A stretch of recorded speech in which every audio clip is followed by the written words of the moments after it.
Kata-kata dalam tindak pidana itu tidak bisa berdiri sendiri.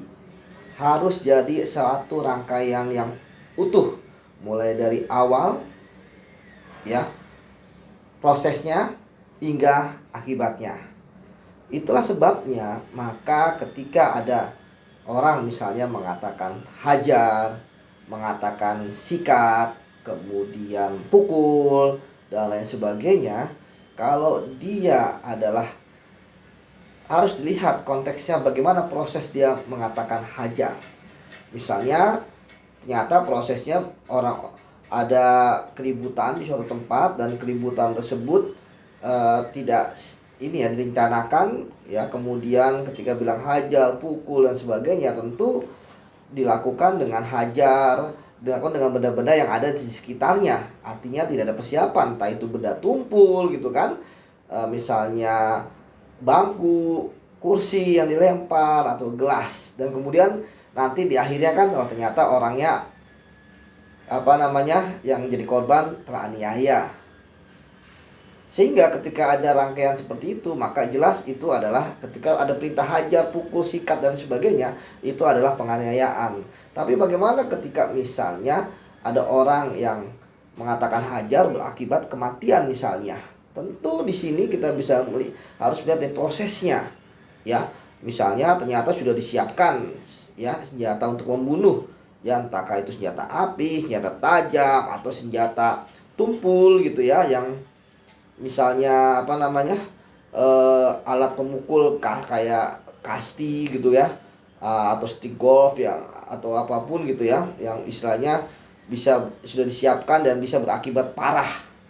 Nah, dari situ kemudian kita bisa melihat gitu prosesnya. Ketika dikatakan pukul udah ada siap nih ya, senjata tajam atau senjata yang tumpul tapi kalau dikena kepala itu bisa mengakibatkan kematian yang sudah disiapkan. Ya tentu di sini kita lihat akibatnya ketika ada kematian ya maka itu suatu proses yang utuh seperti itu. Sama kayak pengalaman saya dalam tindak pidana korupsi ya, nggak ada eh, tersangka koruptor gitu kan yang istilahnya minta duit itu catatan bagi dong 500 juta, 2M, 3M, 4M gitu kan. Enggak, pasti mereka punya kode-kode gitu. Nah, misalnya kodenya itu misalnya apel gitu kan. Kemudian apalagi banyak lah. Dan selain kode tentang, jadi ada dua kode ya, kode tentang uang dan berapa jumlahnya. Misalnya 1 kuintal itu 100 juta ya, 1 ton itu 1 miliar. Misalnya ketika ada orang ya, misalnya bupati atau gubernur gitu kan, itu minta 1 ton misalnya apel, emang 1 ton apel kan enggak gitu kan. Jadi ketika ketangkep ya itu pasti duit gitu kan, dan nggak bisa mereka mengatakan oh saya kan minta 1 ton kok duit, 1 ton apel kok duit. Nah nggak bisa seperti itu gitu. Jadi kita bisa lihat dari awalnya prosesnya bahwa yang diminta adalah duit kan, terkait dengan proyek. Kan nggak mungkin 1 ton apel itu belum 1 ton apel. Jadi di sini kita melihat ada arti secara harfiah, memang 1 ton apel memang ada artinya 1 ton buah apel gitu kan. Tapi 1 ton apel ini kalau dalam proses ada pengadaan barang dan jasa, kemudian uangnya ada, ya pasti tentang uang lah. Kan nggak mungkin juga bupati atau gubernur atau penjaga negara itu minta 1 ton apel gitu kan, buat apa gitu kan. Tapi itu tentu merujuk kepada uang. Itulah makanya kata-kata dalam tindak pidana itu tentu harus dimaknai secara menyeluruh, secara komprehensif, nggak bisa sepotong-potong. Kita ingat dulu misalnya ketika ada bilang amankan, ya kan? Ketika pada masa Orde Baru, ya ada anekdot kita amankan ya berarti, atau hilangkan ya berarti kan, hilangkan berarti memang hilang orangnya, ya entah di mana lagi keberadaannya gitu kan, apakah meninggal ataukah dia bersembunyi dan sebagainya. Tapi istilahnya ketika ada perintah amankan ya berarti sudah proses melakukan eksekusi ya.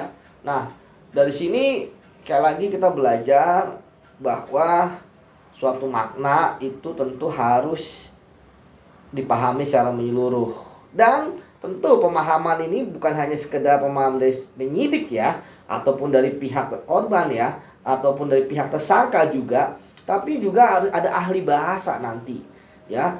Tergantung dia kata-katanya, kalau dia bahasa Indonesia ya ahli bahasa Indonesia, ada bahasa daerah pun juga ahli bahasa daerah. Jadi mereka yang akan mengkonfirmasi, oh maksud ini adalah ini, gitu kan. Oh ini bukan alfiah bahwa itu adalah minta minta 1 juta ton dan sebagai minta 1 ton gitu kan, apel gitu, tapi itu adalah uang. Jadi sama misalnya kalau ada orang apa namanya yang menyangkal ya, oh saya nggak pernah kok menyetujui ya, ketika dia bilang silakan diselesaikan dengan anak buah saya, artinya kan dia menyetujui. Jadi orang yang menyuap gitu kan, orang yang punya kepentingan ya berhubungan dengan anak buahnya ya atas pengetahuan dia dan atas persetujuan dia gitu kan. Ya kalau gitu kan anak buah, ketika misalnya ada kasus, anak buahnya bilang nih dok, udah persetujuan loh. Saya nggak bilang setuju, saya bilang hanya menemui kamu loh. Kan nggak bisa begitu.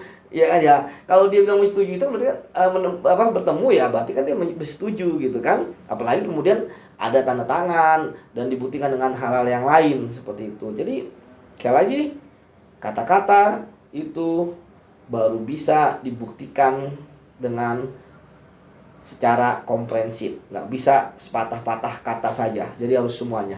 Demikian tentang kata ya di dalam suatu tindak pidana ya, kalimat atau kata yang tentu banyak artinya ya, yang tentu di sini kita bisa memanggil ahli ya untuk bisa memperkuat dari misalnya penyidik ya, bahwa kata-kata itulah yang berarti menyetujui gitu kan, yang berarti menyuruh melakukan ya suatu perbuatan yang kemudian entah itu nanti hasil ada korban yang teraniaya ya, luka-luka ataupun menyebabkan kematian. Demikian pada hari ini kita bahas tentang kata-kata. Terima kasih. Salam anti korupsi.